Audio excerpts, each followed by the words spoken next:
पुराना खत सनसनीखेज वर्जन रात के 11:30 बजे थे। आसमान पर बादल गरज रहे थे। बारिश की बूंदें छत पर टुक टुक की आवाज़ पैदा कर रही थीं। आरिफ अकेला अपने दादा के कमरे में पुरानी लकड़ी की अलमारी के नीचे रखे एक पुराने ट्रंक को खोल रहा था। इस ट्रंक में सदियों पुरानी चीज़ें भरी थीं, जंग आलूद चाबियाँ, फटी हुई डायरियाँ और कुछ धुंधले फ़ोटो। इसी खोज में उसे एक पिला सा नमी खाया हुआ ख़त मिला। कागज़ का लम्स अजीब सर्द था, जैसे अभी अभी बर्फ़ से निकला हो। ख़त पर सिर्फ एक जुमला लिखा था। ये पढ़ने वाला फ़ौरन खिड़की के बाहर देखे। आरिफ का दिल एक लम्हे के लिए रकसा गया। कमरे में बल्ब की हल्की हल्की झलमलाती रोशनी और बारिश की टुप टुप, सब कुछ एकदम सस्त हो गया। वो जानता था कि बाहर देखना शायद अच्छा ख्याल ना हो, मगर तजस्सुस ज़्यादा ताकतवर निकला।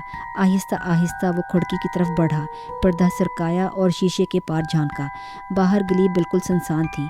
बारिश में धुंध की एक हल्की सी चादर फैली हुई थी, लेकिन फिर धुंध के अंदर से एक धुंधला सा साया अबरा। वो एक बूढ़ा शख्स था, बोसीदा कोट पहने, बिल्कुल भीग चुका था। उसके चेहरे पर एक अजीब सी मुस्कुराहट जमी हुई थी, जैसे वो आरिफ को बरसों से जानता हो।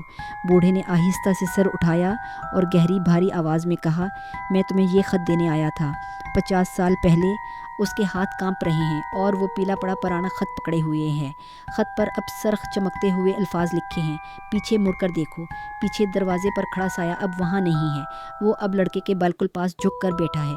अंधेरे में सिर्फ उसकी चमकती आंखें और खौफनाक मुस्कुराहट नज़र आ रही हैं। अचानक एक ज़ोरदार बिजली की कौंद पूरे मंजर को रोशन कर देती है और कहानी अचानक ख़त्म हो जाती है।